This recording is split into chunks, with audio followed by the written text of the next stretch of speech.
downtown, paint peeling off them old brick signs. Folks work hard, keep their heads down, trying to hold on to better times. Used to leave your door unlocked at night. Now everybody's got a camera on. Still got faith if we get it right, we can fix what's gone wrong. Ain't about talk, ain't about show. It's about the way we live, the way we know. Let's get back to dirt roads, back to porch lights. Never standing up when it ain't polite. Cold beer, hard true stars up above. A little less noise and a whole lot of love. Red, white, blue ain't a trend we chase. It's sweat on your shirt and calloused hands grace. If we're gonna stand, we don't stand apart. We gotta get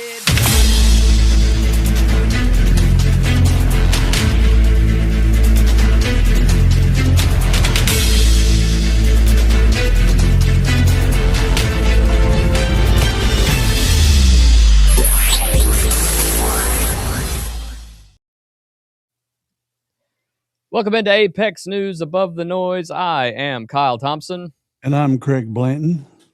Happy July 2nd, Craig. This is it. This is everybody's Friday. This is this big night for everybody. For the weekend. Yep, going to be with the daughter and son-in-law and the youngest grandchild and watching the Shelby County fireworks. Going to be right in her backyard, so it's a great location. Going to be a lot of fun. It is going to be. We're gonna have some folks, some longtime friends of mine are coming in from all over Kentucky and, the United States are going to come down and see us. So we're pretty excited about it as well. The country club doing fireworks? Yeah, they'll over Fourth Fairway, I think, is where they will end up. Okay. 2 days before America's 250th birthday, and we have got a show tonight that, covers a whole bunch of fun stuff as we get into a busy weekend, from a socialist mayor telling New Yorkers to sweat at home in a 110-degree heat wave, to a Republican state lawmaker being kicked off the House floor in Pennsylvania for wearing red, white, and blue, to two Netflix daredevils getting engaged at the top of the Empire State Building before being handcuffed on the way down. Russians. Yeah, and then they are Russian. And then we will cover the most exciting American sports moment in 24 years as the United States men's national team advanced to the World Cup on home soil, despite playing 36 minutes a man down. And, of course, we will close it out with all the big news here in the Commonwealth with the latest on Kentucky basketball, including the news that Mark Pope is in Istanbul, Turkey, or as they call it, Turkey now, to make his case in person for the most coveted recruit in the country. Well, actually not in this country, in the entire world, I guess you would say. Yeah. It's a big show for the eve of the 4th of July weekend, so let's get right into it. But before we do, welcome to Apex News. If this is your first time being here, we can't thank you all enough. If you learn anything from this or if you get anything out of this, make sure you like, share, and subscribe to our channel. We created this channel because we believe you deserve facts and facts only without spin. And that's what we're here to do. We're going to give you the stories from all over the world every single weekday at 5 p.m. unless something comes up in life and we can't do that. We appreciate every single one of you. Now let's get right into it. We are going to start tonight in one of the strangest stories you can ever imagine, because and we're going to start this whole episode is going to be a little bit lighter, but it is July 2nd. The heat index is going to hit 110 degrees in New York City tomorrow, and it's right now, I just checked, the heat index is 106 degrees in NYC. And New York City's Democratic Socialist mayor just went viral in potentially the worst possible way on Thursday as New York City expanded emergency heat measures ahead of a historic holiday weekend heat wave. Mayor Zoran Mamdani, who just swept his endorsed socialist candidates to victory in the Democratic primaries less than 2 weeks ago, posted on X today what he apparently thought was a helpful public service message. Quote, "New York, it's hot out there, and the power grid is working overtime to keep us cool," Mamdani wrote. "Set your AC to 78 degrees, turn off lights and electronics you're not using, and unplug what you can. Our city is doing its part too, maintaining the 78-degree rule in all of our city buildings." The post was viewed 36.5 million times in just a few hours. What a fool. Yeah. The response from conservatives and ordinary New Yorkers was, immediate, merciless, and in some cases, genuinely funny. Reality TV star Spencer Pratt, who obviously we're fans on this show, wrote, "Show us your thermostat, commie." Yeah. Barstool Sports founder El Presidente Dave Portnoy, who's thinking about running for New York City mayor, by the way.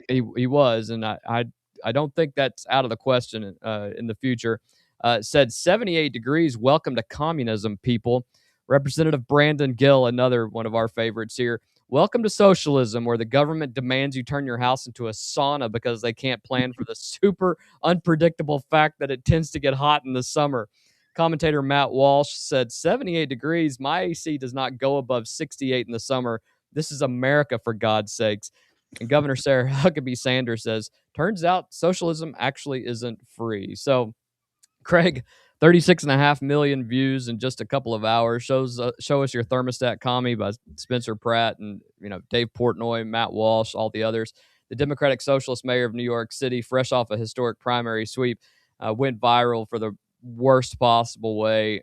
How bad is this? And is he serious? Does he think this is actually going to work? Well, it's hot to him because, well, I ain't gonna get into that. Yeah, But, it's not. he won New York. He won three there. He won another one in Colorado this last Tuesday. Yep. And so him saying take it to 78 while you got all these Europeans over here for the World Cup loving air conditioning everywhere they go, restaurants, hotels, wherever they're at, there's air conditioning. Now, that thing left one out.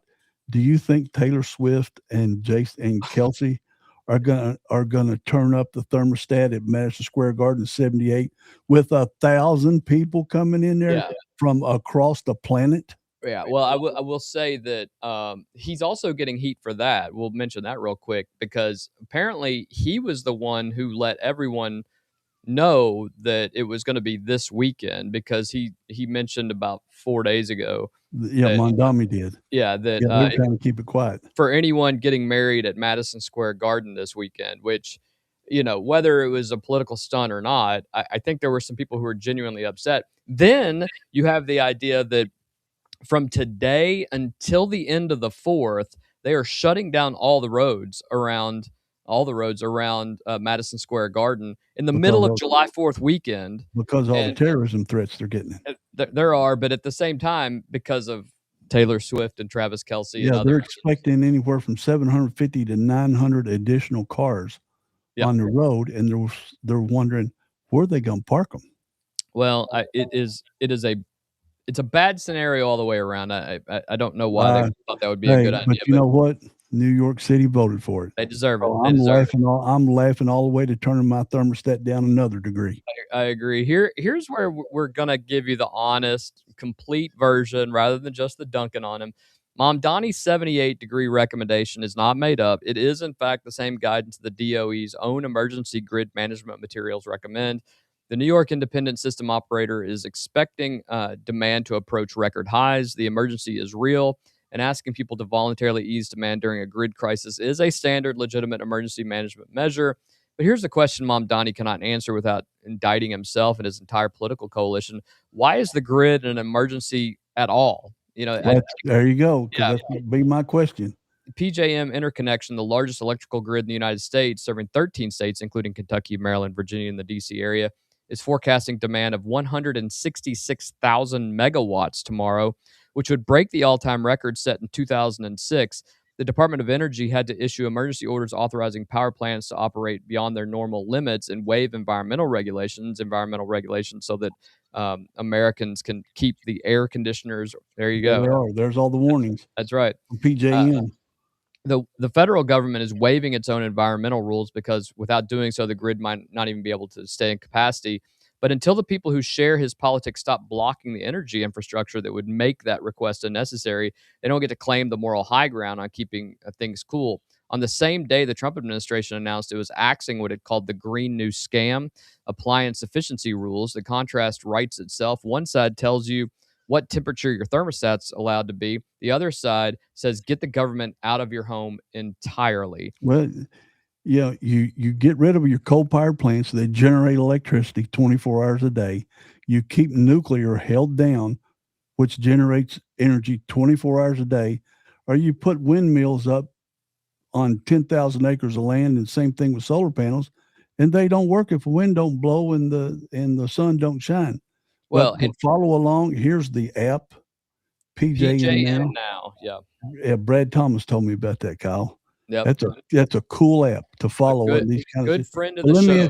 Let me ask you this: was it ever 93 degrees before Oh, today? I mean that's the thing that I can't get over. It's like, yes, it's earlier. It's earlier than it normally is. There's one for you. You gonna get it, or you want me to get it? Well, we're canceling each other out again. There it is. There's our man Jeff Farmer with I remember playing softball when it was 99 degrees on brown dirt, and it's 120 if you put a thermometer a foot above it, and somehow we survived. And this heat index, that's bull crap. That's just to get eyes to watch the weather forecast on television. It never existed before, but now all the weathermen, all the weathermen are showing now. They're not even showing the actual air temperature. They're just showing the bright red map showing it's 110 on the heat index. Well, that's the biggest load of crap I ever if you're standing on asphalt, it's going to be hotter. I mean, we've known that forever. It's going to be 120 degrees on asphalt on dirt. I understand that, we have added more technology and more things that are on the grid. I get all that, but we also have put in all these restrictions that, don't allow, grids to get overheated and overused and things. Why is our infrastructure in 2026 so antiquated that we have to limit how people live? That's ridiculous, knowing that nuclear energy technology is out there, that these small modular reactors with thorium salt that will not fail. They can't melt down. They can't cause problems. And you're talking about a very small reactor that can heat major cities. Power entire cities. Yeah, 3 are active now. Trump just announced it yesterday that 3 have reached criticality. If you want to, if you're everyone doing this nuclear stuff, I've been pushing SMRs for 3 or 4 years. As soon as I heard about them, you can't lose with them. Put one in my backyard right now. That's right. Put it in there. They're a small footprint compared to solar panels and windmills. They don't kill no birds like windmills, chop them up right and left. Or you go out west and those, what's it called? I can't pronounce Ipetal, whatever that one was, where birds would fly through it and the mirrors would fry the birds in the air, literally like a microwave, burn them up. You don't have to worry about none of that. The hypocrisy of the left at times when it comes to protecting the green coat sloth. Just to say, turn it up to 78 in your house. I'd sweat like a pig. I already take 2 baths a day when it's 40 degrees outside. Well, I will say that our downstairs air conditioning unit went out. Oh my! And so big shout out to my buddy JR Dispinet at the Air Doctor in Central Kentucky. If you need anything, you go talk to JR. He came out. I use the Noel Clayton heating and air. But both good, but JR's the man. So, but now here's the thing. I've got a basement, so I'm in my basement. My computer room's in my basement, so I'm one of those memes that shows the old guy in the basement. Well, it's actually a young guy that only times his mama hollers at him when dinner's ready. That's right. And my office is actually in my basement, so it's about 60 degrees down here, 65 year round. So it's perfect. The Yak Shack at Creekside Studios is on the 2nd floor over here. You have no basement, right? I do not have a basement. Think so. Yeah.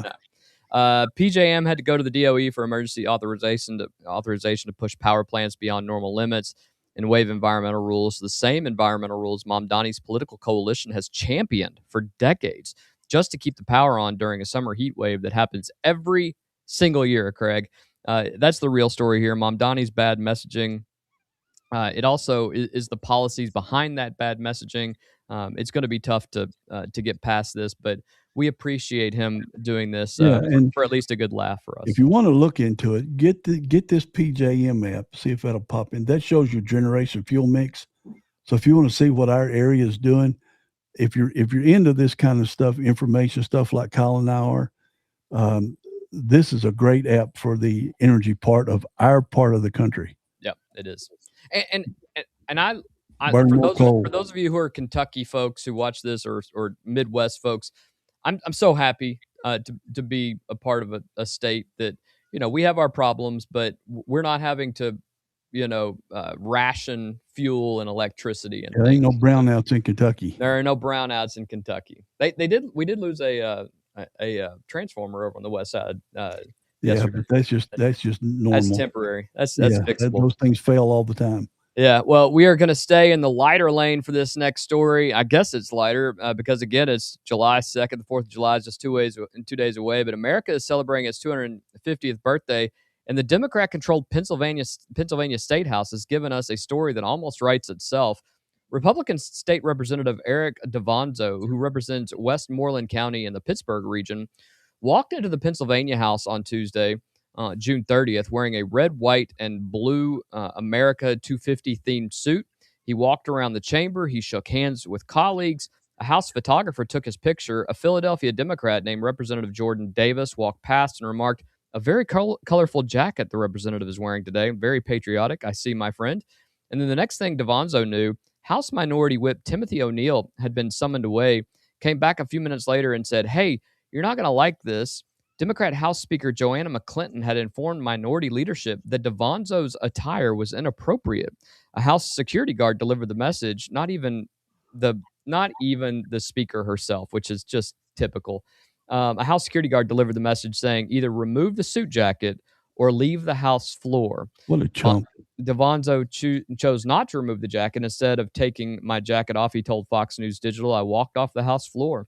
Speaker McClinton did not respond to Fox News Digital's request for comment. Before you put the picture up.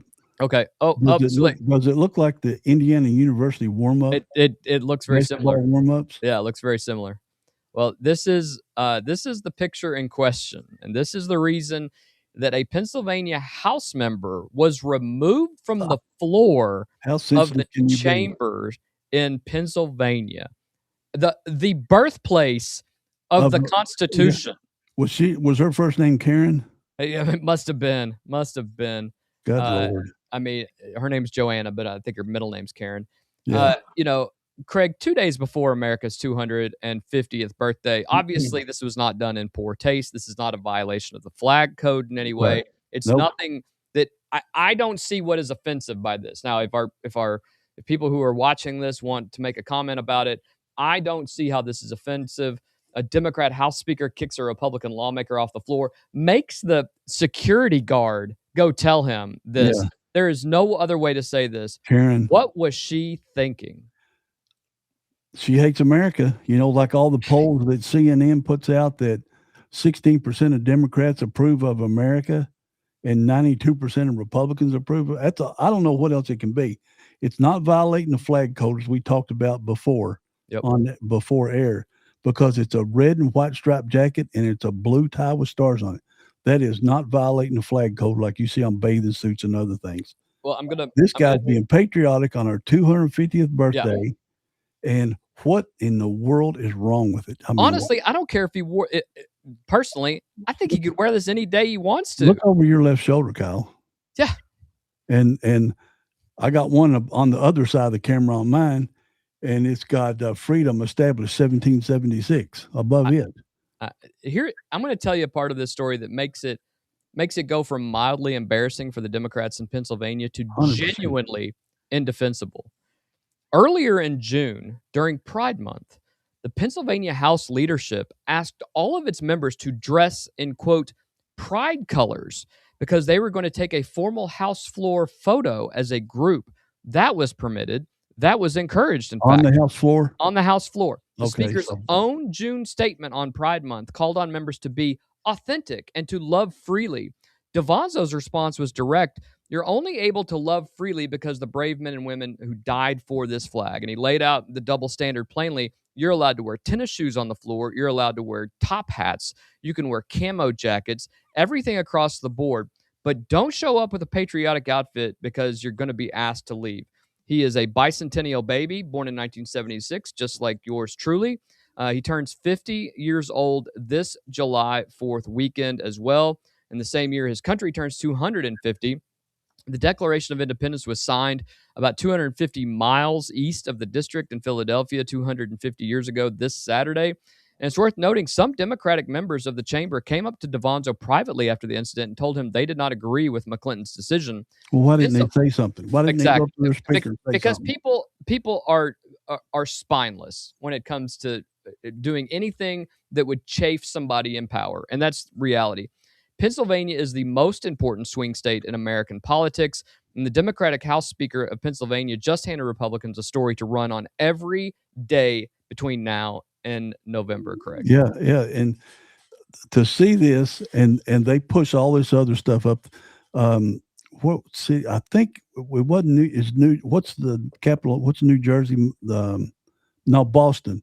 The Boston mayor. I saw a video of it. Companion story of this, where she run the Palestinian flag up during she declared June something, the Palestinian Freedom Day or something like that, or no, the Somalia Freedom Day, but she made them take down the American flag for something else. Yeah, it was. What the hell is this country thinking? I mean, it was the Chinese flag. It was the Chinese flag. No, it was Somali. I remember it was the blue flag. Well, I think once a day they took might down. Have been Michelle Wu is the mayor of Boston. WU. Yeah, and she might be a Chinese background, but she made them take down the American flag, and she run up the Somalia flag in Boston. Is Boston being took over by Somalis? I think Michigan and Wisconsin. I think they're in all Michigan and Minnesota. I mean, good Lord, what the? It was funny watching all these World Cup videos where they are amazed at how many stores, how many homes, how many businesses got American flags flying all the time. People don't understand that other countries don't even sing the lyrics to their own national anthem. Yeah, they don't. There are other countries who they don't have patriotic pride like what the United States has, and I think that's what people miss here. Eric DeVonzo chose walking off the floor over removing his jacket, and good on him, because that is exactly 100%. The right call. The state where the Declaration of Independence was signed 2 days before America's 250th birthday, a Democratic House Speaker ejecting a Republican lawmaker for wearing red, white, and blue, while the same chamber organized a formal floor vote in pride colors during June. This story does not require a lot of editorial comment because the facts do the work on their own. Pennsylvania is the most important swing state, as we said, and he just gift-wrapped this for the Republicans in Pennsylvania. For all of you who are like Eric DeVonzo and want to wear, something about American pride or celebrating the 250th, and you're worried about what somebody else will say, you keep that jacket on, just like Eric DeVonzo. When you get an opportunity to do that, you make sure that you do it, and don't be afraid of what somebody else. Be proud about it. Screw them. Absolutely be proud about it. Screw them. I don't care. Yeah. It's absolutely terrible, and especially right now. But again, this guy should be able to wear this any day of the week that he wants to. There is nothing wrong with that. I looked up your thing about pride colors on the floor. Yep. On Super Grok, it said, in short, pride-colored outfits were worn, and that's in bold, were worn on the floor without issue, but a flashy, patriotic jacket wasn't allowed. This has sparked debate about consistency in the dress code enforcement. So it's okay to do one thing, but damn, act like a proud American. And in the Democrats of today, and CNN poll after poll, Harry Enton raves on it. This is CNN. This is not Fox News. Yeah. So poll after poll that Democrats don't have pride in our country anymore. Well, and that makes no sense. I think that's part of the great divide that we have too. It's like, what do we actually, where do you go with this? And I think that that's the truly sad part about this. Well, we're going to take one more detour into the genuinely extraordinary this week, because it seems like every single day has more and more of these types of stories as well. And because what happened on the streets of Midtown Manhattan yesterday is one of the more spectacular things to happen in New York City in years. At approximately 11:15 in the morning, in the middle of a 110-degree heat wave, two people dressed entirely in black, wearing masks, somehow slipped through the security screening at the Empire State Building, made their way into the 105th floor, found a hatch in the building's spire, and began climbing the exterior of the Antenna Needle, 1,454 feet above the sidewalks of Midtown Manhattan, without tethers, in a heat wave.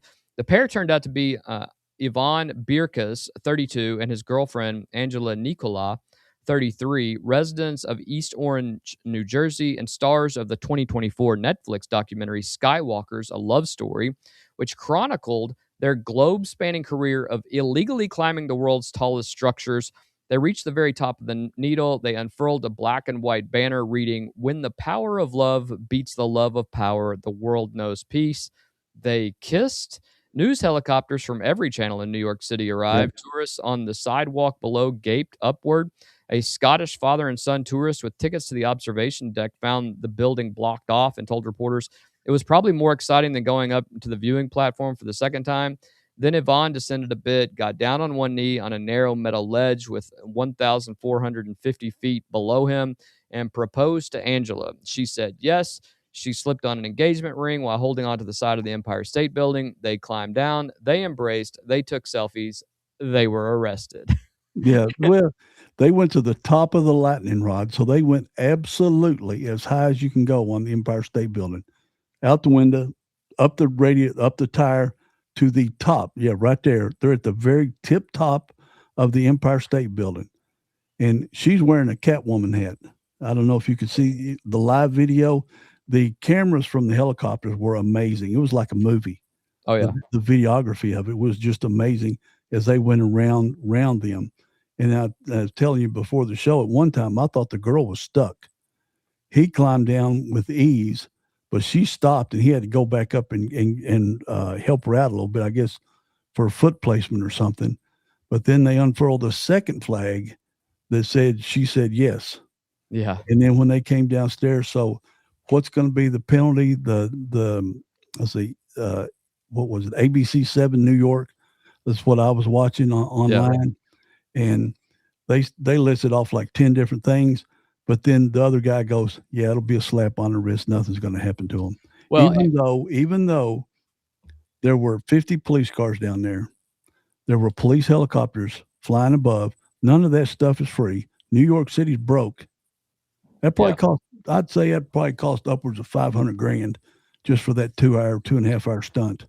At least. Now, I will say that they have to pay for that. Now, probably they don't even live in New York, so the New York taxpayers are going to have to pay for that. Right.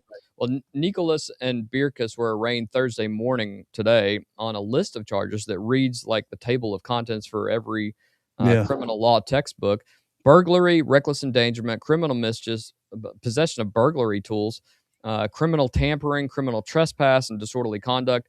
They were released under court supervision. That's it? Just 5 charges? That's it. The Empire State Building's management called the episode, quote, unauthorized, end quote, which to their credit is technically accurate, and noted it posed no danger to anyone in the building. Just if they fell off and hit anybody on the sidewalk. Right. What management did not address was the question every New Yorker immediately wanted to answer. Is how did 2 people carrying climbing equipment get past the screening of one of the most recognizable landmarks in the United States? Mm-hmm. The building did offer one priceless piece of official commentary, noting the couple could have instead purchased the Empire State Building's $1,000 happily ever after Empire proposal package. Now, for the context that makes all of this even better, I guess, or weirder, Nikola and Birkas had already done exactly this kind of thing at structures all over the world and then made a Netflix documentary about it. The documentary is called Skywalkers, A Love Story. It is on Netflix right now. One imagines their streaming numbers are about to go up significantly. Angela's father, a Russian circus artist named Dmitry, of course, told Reuters he had prior knowledge of the climb. His take, I think it is normal to climb up a roof in any country, including the United States, according to any constitution. Well, that was his take. Are you kidding me? I think the fix was in. Maybe Netflix is going to have documentary 2 of them climbing those buildings, and they paid somebody off on the inside because when he come down, he had a big old black backpack coming down. Yeah, that he had his stuff in. So somebody walks in all black gear. Now, obviously, they didn't have their face covered when they were coming in. And they probably changed their clothes and put them in the backpack, but they're in all black. First thing I think it's a terrorism related, of course, ISIS or Antifa, something like that. But then I saw the flag, and I saw it was just a stunt. But it doesn't matter if you or I did it. under the We're going to bridge. jail. I mean, under the jail. Under the jail. We're going to pay $500,000 or whatever it costs for all those city services.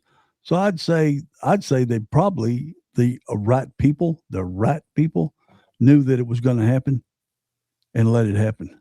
I will say this, and I'll just be very clear about this. What I see that this does is it gives those who want to do harm to the United States, they see the Empire State Building as a it's an iconic figure across the planet. They see it as a target now, and they see it as penetrable at this point. Well, obviously, you left in the most famous building in the country now since World Trade Center's got blown up. You're telling me that somebody accidentally left a window open? Well, I was watching a guy yesterday that a former New York City police commissioner. They said, "Is this something that somebody's going to be reprimanded for?" He goes, "Oh no, somebody will be fired for this." But then when you see all this and you realize all this, I think the fix was in, just like you said. But all this does is empowers people to think that it is a penetrable, iconic place where you can do some damage. And this is terrible. And these people are professionals, obviously. Of course they are. And I said, and I think I said earlier, she got stuck and he had to go back up and help her. But what if Joe Blow gets drunk and says, "I'm just going to go up there," and he's dancing around on the platform. Exactly. And he falls off and falls 1,400 feet at 120 foot a second. And he's going to make a dent in asphalt when he hits the asphalt. And hope nobody's under him. But the fix was in on this. I don't have any doubt. I don't either. And it's kind of awful. I mean, congratulations, I guess, to the happy couple. Yeah. I mean, I hope you have a wonderful life. The video was great. It was fantastic. Yeah, it's epic when it gets right down to that. But at the end of the day, I guess I hope you have a very happy and prosperous marriage. Yeah. Yes. I mean, at the end of this. But it was I was being a video guy. I love video. It's Academy Award material in real life. I bet you don't even know all the cameras that were catching this. I bet there's cameras all over this. We'll see. Yeah, those are called bomb pops. What he's talking about. You're absolutely right, Alvy. Those are no longer allowed in Pennsylvania. Yeah. It was fun to watch, and I'm glad nobody fell. But I thought for sure. Yeah. When she stopped, I thought she's in trouble. Well, getting on to something a little more exciting that we can all get behind. Last night at Levi's Stadium in Santa Clara, California, the United States men's national team beat Bosnia-Herzegovina 2-0 in the round of 32, the first knockout round win for the United States since defeating Mexico in 2002. That was 24 years ago. And they did it the hard way. Balogun, who has been the breakout star of this World Cup, scored his third goal of the tournament in the 45th minute, nutmegging Bosnian goalkeeper Nikola Vasilic off a brilliant deflected pass from Tillman to put the U.S. up 1-0 at the half. Balogun tied the American record for most goals at a single World Cup with that strike. And then in the 64th minute, everything got complicated because Balogun was jostling for a ball with Bosnian defender Muharamovic. I don't know. Bosnian defender. Yeah, a Bosnian defender. And in the act of trying to plant his right foot, his studs made contact with the defender's ankle. Yeah. The defender went down like he got shot.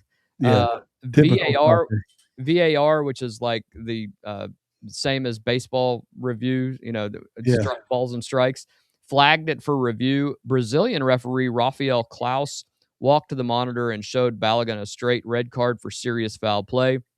Balogun looked stunned.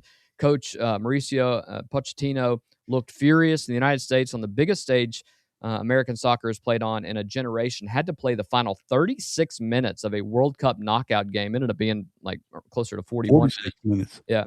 They 10 minutes after. Yeah, they won. Anyway, Tillman stepped up and curled a free kick into the top corner in the 82nd minute, one of the best goals of this World Cup by any player, to seal a 2-0 final. In the locker room afterward, players and coaches saying, "Take me home, country roads." Pochettino summed it up simply: "You feel part of something bigger here. Things that we are building here." Craig, I know you're not a soccer guy, but I know, I know zero about soccer as we were texting last night. Zero. but I know you're a sports guy, and I Oh, know yeah.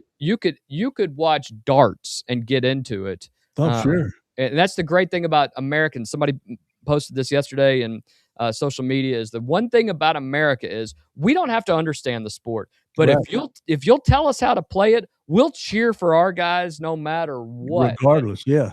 So it's if you watch the Winter Olympics and things of that nature, we are fans more than anything else, and regardless. it's that patriot pride that we have. It's patriotism for our players, and I missed the first goal. Don't know how he did it, but that second goal, I wondered why the Bosnia Herzegovina guy was lined up on. If you're looking at the goal, he was lined up on the right third of the goal, leaving the left side wide open. Yeah. And I know you can hook them like Beckham or whatever it is they call bend it like Beckham. Bend it like Beckham. Yep. I said, dude, that is wide open. Yeah. If this guy's any good at all, which obviously he is, he hit it with no problem at all. Now the goalie did get his fingertips. He did get his hand on it. He got his fingertips on it. But if he was one step over, he would have blocked it. I will say that it was you could finally breathe as an American fan. Jen and I were watching it. And we played Monday at 6, right? Monday at 6. Let's skip 6 or Monday at 8. Monday at 8. Check that while I'm looking at the VR. I think it's Monday at 8, I believe. 8 o'clock in Seattle. Seattle again? Yeah, it's West Coast. Let's give the Balogun situations proper treatment because the frustration is justified and there is real evidence to back it up. ESPN retained a former elite Premier League referee, Andy Davis, to officially review all major VAR decisions in this tournament. His verdict on the Balogun red card is definitive. The VAR process was applied incorrectly. According to IFAB, the International Football Association Board, which writes the laws of the game, slow motion replays should only be used to determine the point of contact in serious foul situations. They should not be used to determine the intensity of the offense because slow motion makes every challenge look way more dangerous than it actually was in real time. Davis confirmed the VAR recommended the on-field review based on slow motion replays of contact, which explicitly is against protocol. And once the referee was shown that footage, Davies writes, it would have been a surprise if the referee did not send Balogun off considering the pictures he was presented. In other words, VAR showed the referee something it was not supposed to show him, and the referee made the expected call based on improperly presented evidence. Pochettino was pointed. He said, for me, never is it a red card. Never was their intention to step on the player. He also specifically raised the Messi comparison. Lionel Messi made an almost identical contact against an Algerian player earlier in the tournament and received no punishment at all. Not even a foul penalty, and definitely not a yellow card, and definitely not a red card. World-class player. Right. The red card cannot be appealed. Balogun will miss the round of 16 against Belgium on July 6th. So they ruled on that. Yeah. He will miss the round of 16 games. Will miss the round of 16. He is only the 5th American to ever receive a red card in World Cup history. Here. Yeah, and the first player since Zinedine Zidane, infamous 2006 finals headbutt to score a goal and get sent off in the same World Cup knockout game. Craig, again, no, you're not a soccer guy, but I will tell you, we say as Americans, there's no way that was a red card. Those from European countries that I've watched on X all day, they're mad that Americans say so definitively that it wasn't. They said that they've seen that as a red card before. We didn't talk about this before, but Senegal lost on a penalty kick just before this game, which they would have beat Belgium. Belgium did some kind of dramatic comeback. It was. And I think the other thing that really turns American fans off is that the Bosnian player went down like he was shot, like they were going to have to amputate his foot on the field. And the minute Balogun was sent off the field, he was up and then ran a sprint of like 100 yards in like 9.6 seconds. He was completely healed. It was a miracle, whatever faith healing was going on there. The only athletes on the planet that are better floppers than LeBron James Our soccer players. That alone is worth watching them play. And the American goalie did it once later in the game. He blocked the shot, held it to his chest. He was getting ready to get up, and a Bosnia player run by him and sort of tapped him in the middle of his shoulders. He rolled on the ground like he was dead. I mean, that's what ruins soccer for me, because they over-exaggerate everything, but it's funny as sports highlights. It's funny as hell to watch. It is. I will say that take away the Balogun incident with the red card. It's hard because, we need him for the next game. However, America's soccer is alive in the World Cup on home soil. We are in the Sweet 16. You Kentucky fans, you understand what Sweet 16 means. That doesn't mean anything for Europeans. But for us, Sweet 16 is a big deal. We're there. And so proud of it. And very what a better year. And if things go right, who could play each other in the finals, Kyle? Kentucky. Not Kentucky. The USA and Great Britain. Yeah. And then we kick their ass again. Listen, if that were to happen, talk about people losing their minds. Oh, it would be epic. Yeah. It would be world-class epic. Yeah. You see what Jen said? Yeah. It's from a true goalie. She will tell you exactly what. Hey, I'm just offering my opinion on what I saw, girl. That's right. That's right. She will defend that for no problem. I just saw that and just want to make sure we're not being too patriotic. I see Americans do the same thing as you see all these non-Americans. See, I'm not saying foreigners. These non-American players. Yeah, that's the fun part for me to watch. Kickoff is scheduled at 8 p.m. on Monday at Seattle. That's what it's called? Kickoff? Yeah, kickoff. Okay. 8 p.m. Monday at Seattle Stadium. So, for all, listen, Seattle brought it last time. Has it been determined who we got? We got Belgium. We get to play Belgium. Ooh, that'll be fun. Yeah, they're good. They're top 10. I mean, they're top 10 team. So this is our shot. Yeah. Right. We did lose to them in March in a friendly 5-2, but both sides were. I didn't know that, obviously. Just testing each other out. We'll see what happens.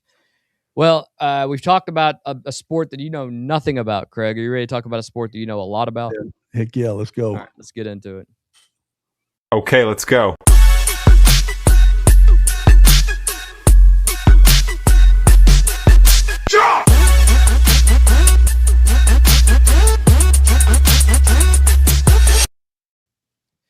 I just got threatened by your wife. That's all right. I live in fear, but it's okay. Okay. She's way prettier than I deserve. Yeah. We are closing tonight here in Big Blue Nation because Mark Pope sat down with CBS Sports' John Rothstein this week and gave fans a look at what the 26-27 schedule is shaping up to be. As of July 1st, Kentucky has 30 games scheduled, 18 SEC matchups, and 12 non-conference games already locked in. The non-conference slate includes Kansas, Indiana, Virginia, Louisville, and North Carolina, 5 programs that will be ranked or hovering just outside the top 25 when the season tips off. The remaining 7 non-conference opponents are all scheduled at Rupp Arena, the cupcake schedule, as Dick Vitale called them. But starting with the 2026 season, teams can play up to 32 regular season games. Kentucky is 2 games short of that. Pope told Rothstein, "We have a couple of games we're trying to finalize.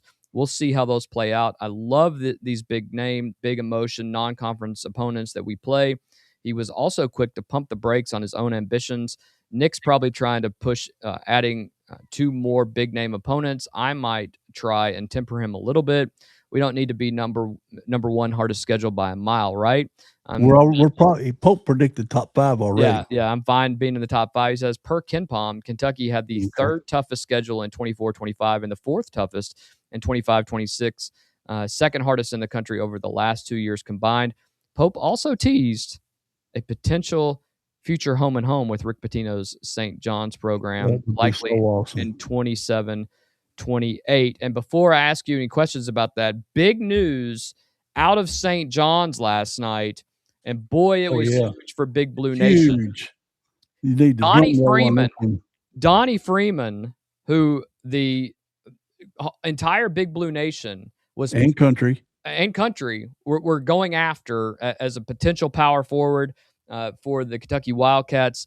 He ended up choosing St. John's over the University of Kentucky. It was reported last night or yesterday afternoon by St. John's and Rick Pitino that Donnie Freeman will miss the entire season after he has ruptured his Achilles tendon. Kentucky dodged an injury bullet. We hope the best for Donnie Freeman. We absolutely do not. I hope it's a tear and not a rupture. Yeah, and so a rupture could be career threatening. It could, and so we hope he gets better. We hope that they just announced it yesterday. I think he'll have the best surgeons and everything looking at it. But a real bullet missed by the University of Kentucky, who has struggled the last couple of years with injuries, and they've been bitten by the injury bug. Like you texted, dodge.a.bullet. Yep. We certainly did. And it sucks. I mean, tearing your Achilles is a horrible injury for any athlete, but especially a basketball player. Yeah. And, a lot of times when they don't come back, they struggle with walking later in life. Yeah. Because it's so crucial part of your ankle. And, man, these are not small humans either. I mean, these are 6'10" guys, 250, 260 pounds. I mean, it affects everything you do. And he will be out for an entire year if he's even eligible to play another season, if he's given a red shirt or whatever else. Yeah, I mean, this is. But he's on the team, so it doesn't open up a roster spot for St. John's or anything. So they can't put him on a medical reserve or whatever. I mean, the way it works now, you get 15 spots. Okay. It doesn't matter if they're redshirted or not. So I will ask you this though, Craig: Kansas, Indiana, Virginia, Louisville, North Carolina. That is a brutal 18, along with a brutal 18-game SEC schedule, and potentially 2 more big-name non-conference games. Mark Pope has built the second hardest schedule in the country over the last 2 years. And year 3, that slate is shaping up to be more of the same. For a team that has struggled on the road in big environments, is this the right approach heading into this, or should we get a couple more of those, maybe some in-state guys? Yeah, I like the approach. Now, the 7 cupcakes, the Dickie V cupcakes, we talked about this. Get some EKUs, WKU, NKU, which NKU, Bellarmine. They were close to Bellarmine both. They were both national champions or close to national champions at one time. But keep that money in the school. But I've since researched those teams don't actually get that much. I thought they get like half the gate or something to fund basically their whole athletic department. No, it's one game, but it's essentially not one really check. that much. Yeah. No. But I'd like to see him play in state schools, but with the strength of schedule, he's got the cupcakes interspersed between the games. Yep.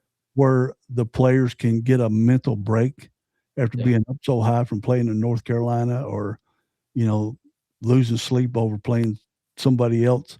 They won't do that against those games. They can relax, have a little bit of fun, and get ready for the next game. And they won't have to play 2 or 3 in a row where exactly you're playing Louisville, but you're looking ahead to play North Carolina, and you lose to Louisville. It's not that kind of schedule. Right. While the schedule's being built, Mark Pope is building expectations for the players who will fit in and have already started making a difference. On Malachi Moreno, the 7-foot sophomore center who returned to Kentucky for year 2 after going through the NBA draft process, Pope told Rothstein he foresees, his words, a massive jump in Moreno's development, adding that he believes Moreno has the ceiling of the best center in college basketball. That is not a throwaway compliment either. Pope said it deliberately, and Big Blue Nation has reason to believe it. Moreno showed flashes in year 1 of athleticism, length, and shot blocking ability that made him a highly rated prospect. And a summer of development alongside 4 other 7-footers in Lexington could unlock a genuinely dominant front court player. Meanwhile, a KSR piece this week on new transfer Milan Momcilovic described him as having what teammates call gravity, the rare ability to pull defenders simply by being on the floor, creating space for everyone else the way only truly great shooters can. The comparison that people are giving is with Kobe Brea, one of the program's most beloved players in the Pope era, except Momcilovic is younger, taller, and by all accounts even more dangerous off the catch. Pair him with Zoom Diallo, running the point at 15.7 points per game. Alex Wilkins. 2 healthy guards. Two and good guards. Alex Wilkins, whom Pope himself has compared to Shea Gilgeous-Alexander. I mean, what a compliment. That's huge. And a front court that no team in the SEC can match at this point. I don't care what anybody says. You cannot match it at every single.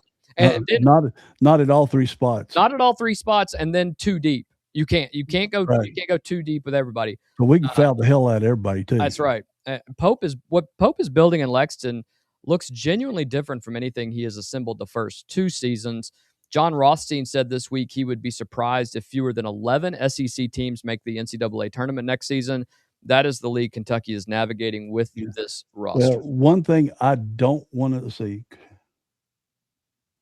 One thing I was reading John Boy's comment. Yeah. One thing I don't want to see this year. Stand by, John Boy. We're about to get to them. Yeah, or soft under the basket fouls, because we got the depth now.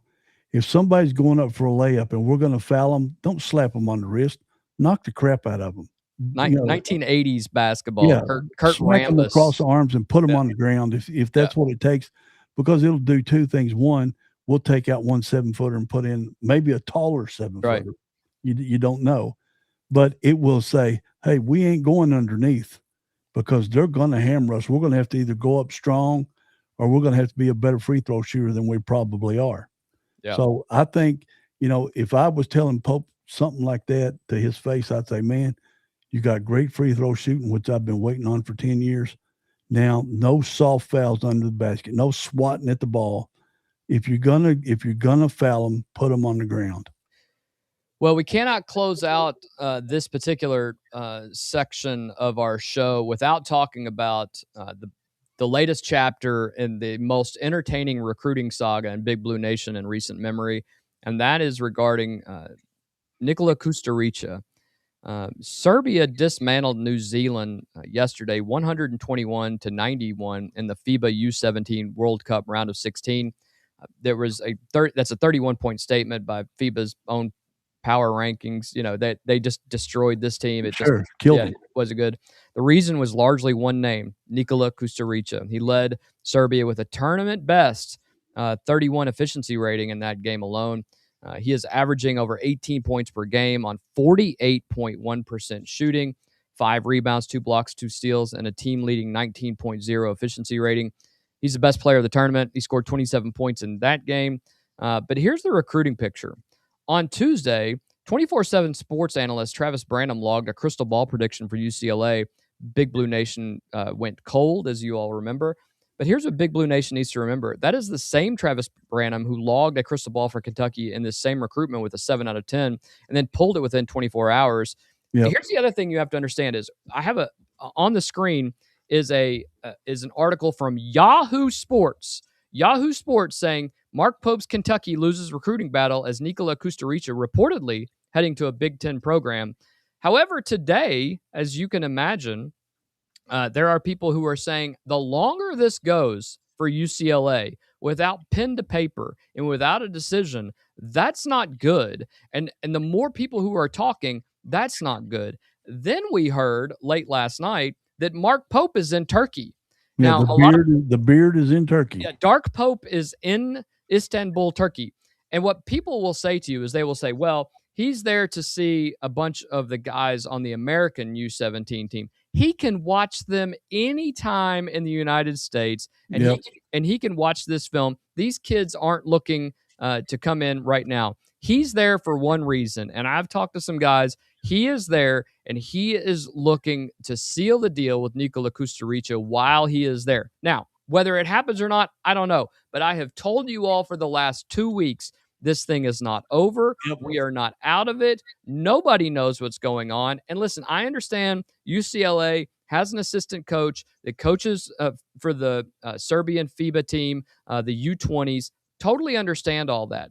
But there is a major difference between the UCLA program and Mick Cronin, the man who kills careers and his slow garbage offense, and what Kentucky has and an exciting pace. And Kentucky doesn't need him and can give him the minutes restrictions that he wants this year. And that's exactly what he's going to pitch to. Won't hurt the team.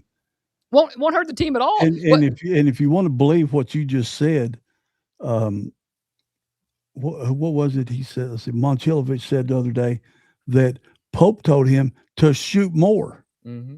He was told last year to get up at least 10 threes a game. Pope said shoot more. I don't care if your percentage goes down a little bit. Shoot more because it'll make up for it. So here he is being his stat man again. Yep. And saying more of a volume will generate more points for Kentucky. And as fast as he gets his shot off, and with the 7-footers underneath, holy crap. Well, Pope told John Rothstein this week, quote, "I'm going to do some recruiting in Istanbul, and Leanne is going to hopefully make that trip with me." That is happening. He's already there. We know that. And a head coach does not get on a plane to Turkey for a kid he thinks he has already lost. You just don't. That is not a done deal for UCLA. Or UK wouldn't pay for it. No, the tournament. Well, and even if he said, "I'm going to go look at other kids," he's there to see Nikola Kusturica. That's why he's there. I don't think UK would spend $10,000 or whatever this flight's going to cost. The ticket might have been $8,000, and his wife went with him, right? Yep. Yeah, yep. I don't think, unless Pope's paying for this out of his pocket. Oh, he's got it. Yeah, I don't see any way UK would pay for him to go over there and recruit players that he can drive down the road or hop on a short jet flight and go watch in person in the high school gym. I just don't see it. Otis, Darius Karudos is another player who is in Turkey, who is from Turkey. Perhaps he's checking him out as well as a potential backup option. As a backup option. There, he is not out of it. I will tell you, UK is not out of this entire process. It's not necessarily a done deal by any stretch, but nobody knows what's going on, and I think there's so much misinformation. And there is. It changes. I was going to say every day. It changes every 12 hours. I will say that if people will just remember a month ago with Momcilovic, he was going to every other school but the University of Kentucky, and just keep your powder dry. Everybody relax. It is a very good chance it was going to happen, and it did. I am telling you that you don't get on an airplane and you don't fly to Turkey on July 4th weekend. Right. On July 4th, the biggest July 4th weekend in American in our lives, in our lifetimes, in American history. And you don't do it with the idea that this is a done deal for UCLA. And if you're UCLA, you didn't lock it up when you had the chance. Sorry, you didn't lock this up when you had the chance, and now Dark Pope's going to go over there and he's going to take another crack at it. And maybe with May leaving Michigan, going to Dallas, that might have made not Kusturica. Say his name, Kyle. Nikola Kusturica? Yeah. Did I say it? I did say it right. You did. You knocked it out. You knocked it out. Good job. Yeah, it will. He might be rethinking, hey, I need to go to a good program because Michigan, UCLA could go after a Michigan player. I don't see that happening either. But it might have made him rethink, I need to go to a better program now because I'm not the only option left this late in the campaign. Well, and one of the things that you and I have said from the very beginning, as Kentucky basketball homers, and what we have tried to get the fan base to understand is the way we react to kids in this process now. This is not like it was even 10 years ago. They have people who are watching the way that fans react. They will send out, the UCLA thing, him liking UCLA and then not liking UCLA. They're watching them. How long was that? Within 6 hours? Yeah, about 6 hours. Yeah. He followed UCLA, then he unfollowed UCLA. Yeah. And I think that what people don't understand is kids wouldn't do that. Yes, they would. A 17-year-old kid absolutely would do that, and his family would do that. His buddies were probably laughing and said, watch 100%. What I'm going to do to America right here. Right. Watch your X account, in the next little bit. People are going to lose their minds. But we as Kentucky fans have to be supportive of the program to the point where we don't go, well, this kid won't sign. Forget him. We've waited too long. We got to move on. No, we would be great with him or without him. Right. We hope he comes, but if he doesn't, we will move on. Yeah, it's just the cherry on the ice cream sundae. Absolutely. We still got an Elite 8 team, no doubt, through this year, maybe a Final Four. If we get him and he can play 10 minutes a game, if that's all he wants to play. Spell Momcilovic and just cut him a little break. It might get us to the Final Four, and then who knows from there. But this is not like trying to get a star player like Momcilovic or somebody else this late in the year. If this was 6 weeks ago or 7 weeks ago, yeah, I could understand the fever, however you say that word, of people's reactions. But now, man, this is bonus time. This is overtime. This is a good thing, but it's not going to hurt us if it's not. I will also say you and I have been watching the reports from practice. I didn't include this because we can't verify some of the stats that are on there, but essentially they're amazing, aren't they? Yeah, they're almost unbelievable. They're so good. We'll go on and say them. I mean, essentially, there's 5 guys who are shooting over 70% from 3-point. From three, not free throws. Yeah, from three. Now that doesn't even make sense, but it's just something to consider. I'll read them. It's from Men of KSR, which is not affiliated with KSR because I asked KSR. And we cannot verify these because these are practice things, but they're so good that you want to share the good stuff too. Mason Williams is leading the team with 75%. Wilkins at 74, McBride 74, Monchilovich 73, and Trent Noah 70. Now, last year Trent Noah ended the preseason as the top 3-point shooter. But then you get in the gameplay and his release is too slow, so he couldn't get his shots off. But these guys are a whole different breed. These fellas can get their shot off, and we've seen video and shared video of Monchilovich. Once the ball, he goes around the pick and he receives the pass, 0.17 seconds, he's got the ball in the air. Yeah. So it's hard. So if these numbers are even 60% right, don't take this away from me, Albie. Yeah, that's over 50% for all of them, even if it's 60%. Well, now we only heard that last year on Noah and Cam. Yeah. And Cam was delivering. Yeah, and remember, Cam's not shooting yet. Cam's not playing yet. So 95% from the free throw line. Yeah. So we have a ton to be excited about.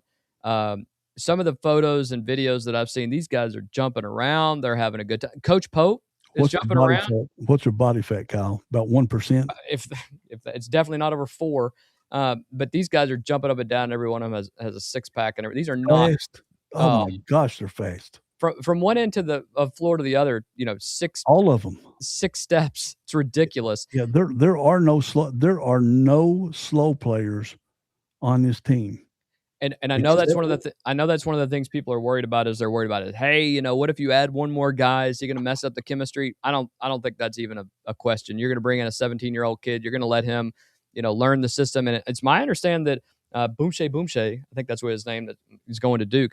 These guys, him and Kusaricha, they genuinely want to learn the American game. They want to observe this and figure this out. And I think that's going to be part of it as well. And so if you have a guy that's wanting to learn the game, what better place to do it than the greatest program in the history of NCAA basketball? And I think Reese Potter might be the slowest guy on the team.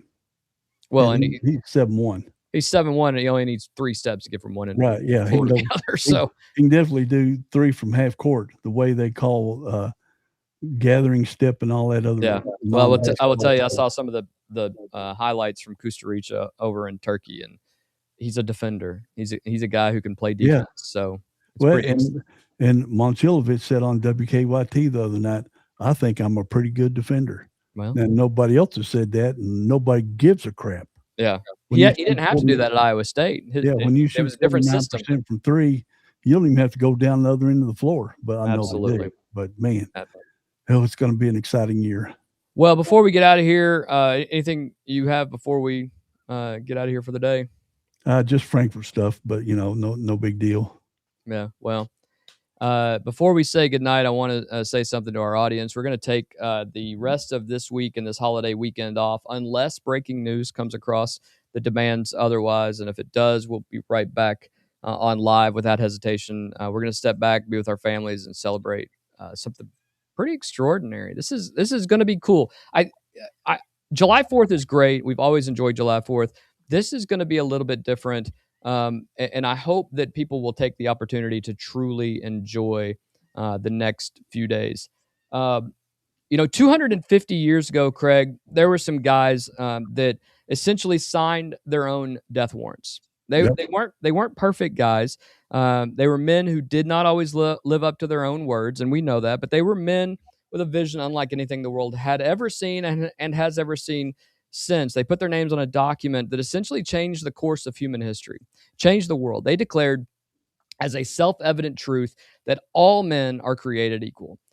And and that is something that we as Americans take for granted. And we are seeing it. We talked about just a minute ago. We talked about a kid who was born in the United States who just because his parents happened to be here and ended up assimilating into our national soccer team and is a citizen and is active participant in the United States, and he's scoring goals for the United States men's team. That's impressive. We talked about Mark Pope being over in Turkey, trying to recruit a kid from Serbia to come to the United States and play a simple game of basketball and go to a college here that we both love very, very much.